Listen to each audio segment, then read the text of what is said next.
Well, hello everybody, and welcome back to another Doctor Who Big Finish audio drama review. In today's review, we're going to be taking yet another trip back to Kaldor, as I'm going to be taking a look at the fourth volume of the Doctor Who spin-off series, The Robots, featuring the Voc robots from the fourth Doctor story, The Robots of Death. Can't believe that we are onto the fourth volume of this series already. It's one that I originally started off with feeling rather sceptical about. However, with each and every release, I've really came to enjoy this series. In particular, of course, we have the protagonists being Nicola Walker as Liv Tula, alongside Tula as portrayed by Claire Rushbrook, and of course the wonderful Poole and Toos as portrayed by David Collings and Pamela Salem. So if this is a series that you are interested in, I will certainly recommend checking out this release on the Big Finish website.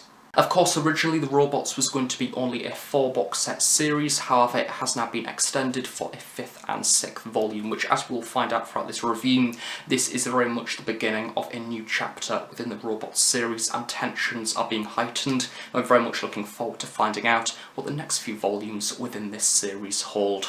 And so we begin The Robots Volume 4 with Closed Loop, as written by Guy Adams. Now this is a really interesting way to start off this box set, because it is basically a direct continuation of an episode from the previous box set, being Circuit Breaker, also written by Guy Adams. Now normally, of course, what we've got used to with this series is having episodes with Toos and Poole, of course original members from The Robots of Death, way back in the 4th Doctor era, and then we have the main focus protagonists of the series, which are of course the Chenka sisters, and for the vast bulk of the previous box sets, we've kind of been hopping between these different things going on and different events. So we have some episodes focused on the Chenka sisters and the overall Kaldor city, and then we have this subplot going on at the same time with Toos and Poole.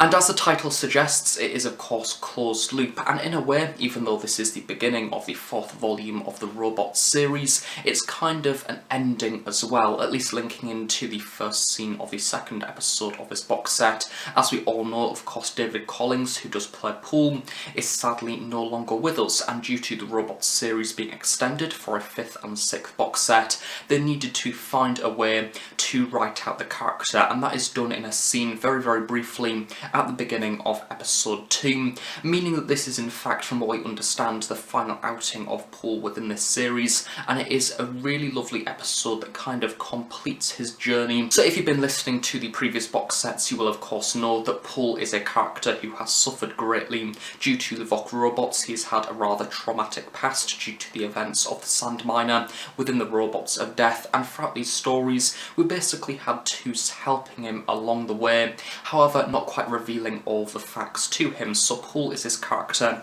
that is very vulnerable and very fragile, but also at the same time we know kind of what he is fighting for is right, because he doesn't quite trust the robots and understandably has a lot of stress associated with the robots. And as we get to see throughout this story, rather excellently written by Guy Adams, we get to see that fragility explored as we return to a very familiar setting. So Toos and Poole go on a mission to the desert because they decide to uncover a certain sand miner, and that sand miner is indeed the sand miner from the Robots of Death. So if I can recall correctly, this is in fact the most direct story that we've had in association with the Robots of Death. Of course, this entire world has been built up from that original 4th Doctor story. However, now we are addressing the direct events of the Robots of Death and, in a sense, returning to the scene of the crime, and understandably that is of course a rather stressful thing for Poole to do.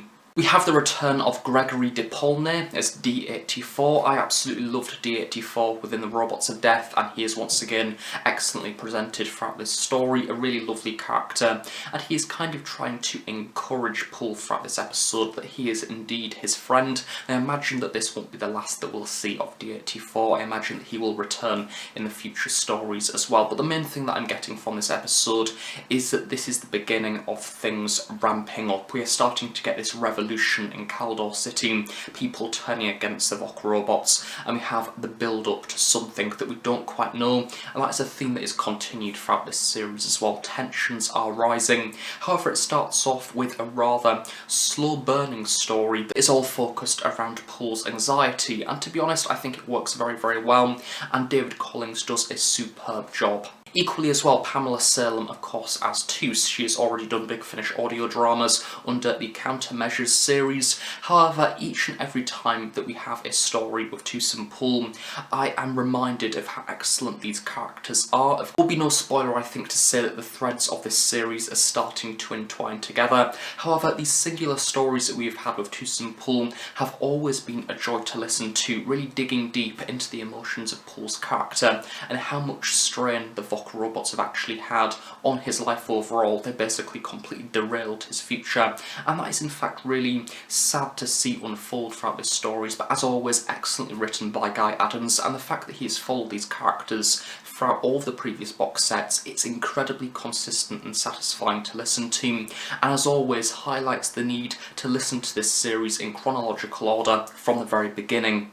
The second instalment for this box set is an episode written by Sarah Grochala, and it is Off-Grid, and this story continues to heighten the tensions that we've got used to throughout the previous episodes of this series. So we return to Kaldor City, and we have an episode focused around the Chenka sisters, so kind of the main focus of the series, I suppose. So we have the company, who are of course responsible for the production of the Vok robots themselves, of which Tula Chenka, of course Liv's sister, is very much involved within, a mix of her voice. She has a very big involvement within the development of the Vok robots, and then of course to accompany that we have the rising tensions between the people in Kaldor City and the people who believe that they should revert back to a time where the robots didn't have as much involvement within the day-to-day life, and of course that rebellious group is the Sons of Kaldor. Now the Sons of Kaldor have remained a rather unknown presence throughout this series. They are something that is burning in the background and kind of causing lots of tension. There has been numerous events throughout this series which have been trying to stir up a little bit of rioting towards the Vok robots, and that has in fact also been seen throughout some of the previous stories. I really love the writing team. I think that each individual box set does have more than often the same writers returning, but what that gives this series is that sense of uniformity, very much like the Vok robots themselves. Of course they are all pretty much identical within their different ranks. Writers do a very good job of delving into the whole concept of technology and the many things that they can do with that in relation to interaction with humans. So we have them digging deep into artificial intelligence and the various different things that the company have been up to in order to develop the Vok robots into different sectors. So throughout this series we've seen servant robots, we've seen counselling robots, we've seen general police robots and authority figures in the role, but we also have the Super Voks in there as well, who kind of speak on behalf of the other Vok robots. So there is kind of a hierarchy within the Vok robot society. Again, that is something that we see within the original debut story, The Robots of Death, but I think that the overall theme of this series has emphasised that, it's drawn attention to that, and this episode is a story that is in fact a rather key moment within the Robots series overall. As the title suggests, it is called Off-Grid because we have a power cut. So we're basically taking one of Kaldor City's key assets, being of course power and technology, and we're taking that away. We get to see a power cut. So this episode isn't necessarily focused around the Vok robots. If anything, the entirety of this series doesn't particularly have too much attention to the Vok robots. They are of course in the background doing their usual thing.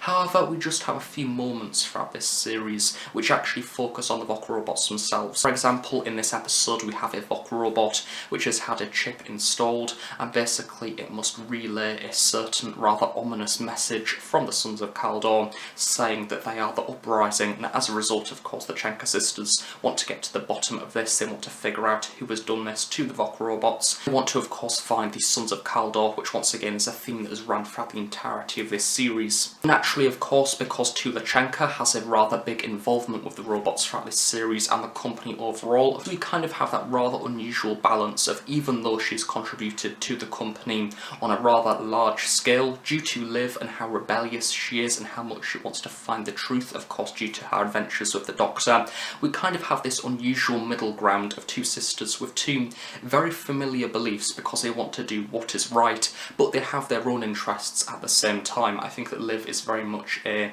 third party returning back to her home world, and she doesn't particularly see the grander effects that her actions will have on other people the likes of Tula, who naturally has a status to uphold within this society because she is a rather integral role within the company, so she can't just go against company orders. She must do what's right, and she kind of needs to balance her own beliefs. We have a lovely interaction with Skellen, who I will be getting onto in the third episode of this box set, and Skellen overall is a great character. I have lots of compliments for him, but we see Tula trying to weigh up her own beliefs, and we have some questionable actions at the very end of this story, which I think can kind of summarise Kaldor, and I suppose human life today as well, as a whole, where we have developed technology and we live very much with technology in our lives, but we've got to the point where we are very reliant on technology, and if it was all to go down, we are pretty screwed. So as a result, we have a few people, such as the Sons of Kaldor, wanting to backtrack time and go to a beginning where they can start again. And we have other people who are obsessed with technology and must have it as a part of their life. And I think that Tula, as much as she believes that the company has almost gone a bit too far, she's probably a bit obsessed with technology by this point. Once again, I would like to compliment Claire Rushbrook and Nicola Walker, because very much like David Collins and Pamela Salem, I think that they both work as very good protagonists. They're very intriguing to listen to, and always when the Robot series comes out, I find myself instantly wanting to listen to it. As soon as I listen to the first episode of the box set, I'm back, I'm immersed in this reality with Kaldor and this wonderful landscape which has been created. I think the sound design overall and the music is excellent, and it really does immerse you within this reality, and so easy to get hooked within regardless of how long you've kind of stayed away from listening to this series. And very much like I always mention within these reviews, when this series was initially announced, I really wasn't that fussed by it. However, I honestly think that the Robot series is one of the strongest and most consistent series the Big Finish currently produce as a part of their catalogue. I think it's a very enjoyable series, it goes to new levels, and it's very interesting to see a series that is seeing a Doctor Who companion do their own thing when the Doctor isn't around, and the fact the Doctor isn't within it isn't actually a bad thing, because this series can stand on its own 2 feet and deliver a very, very strong set of stories all about technology and its developments over time.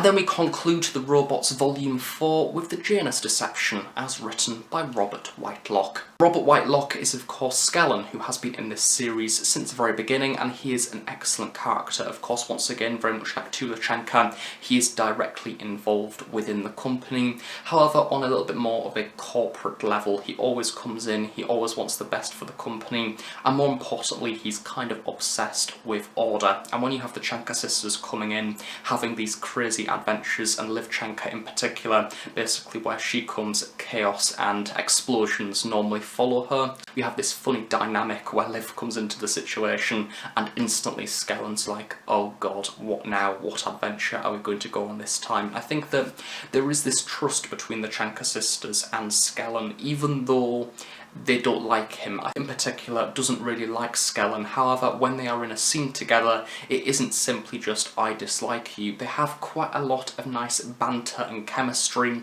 because I think they know that deep down Skellen does have something within him who believes what they are doing is right. However, because he is such an integral role within the company, he can't really say at his own free will what he really believes, because that will be going against the company themselves and of course the Vok robots. This episode is all about the leaking of data and of course hacking, as a data wraith has been accessing company files and has been leaking them to people such as the Sons of Kaldor. And when the company decide to do a little bit of research into who the data wraith is, they find out it is none other than Tulachenka herself. And throughout this story we have her being put on trial, so again very much a parallel to some of the previous legal stories that we've had throughout this series. So instantly when we get Doctor Who and legal crossing over, I get very excited indeed. This episode doesn't particularly focus on the legal aspect, which I didn't particularly mind, but it focuses more on the characters themselves and their interactions, and basically Tula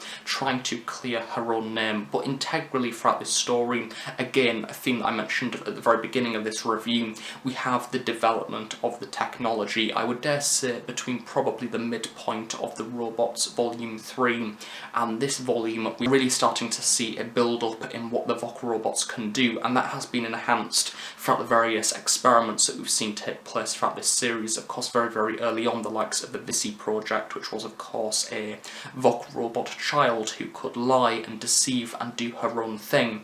We're starting to see the artificial intelligence now becoming its own, and as a result, people are quite rightfully worried. And of course, some of the things I'm not going to mention throughout this review, it is very clear that the robots have developed, and that line between human and Voc robot is starting to become a little bit blurred, and as a result, all of this is building the tension up, and without a doubt, within the next 2 volumes, we are going to have an uprising. We are going to probably have some riots, and I imagine the company are probably going to lose some credibility at some point. I imagine that the next 2 volumes are going to be very dramatic indeed, especially considering that a lot of the pre-established threads throughout this series, as I have already mentioned, are now starting to come together, which is seen within the cliffhanger of this box set. Something that I really like about Robert Whitelock's writing throughout this story is that we have a further contribution to how Kaldor City works, or how the life of a person who lives on Kaldor works, as we have the whole use of tumbling. And tumbling is basically the Kaldor variation of social media, where you kind of put this contraption on your head and you have access to everything. And it's very difficult to kind of describe because it is an audio drama. I imagine it would lead to very interesting visuals had this been a TV production.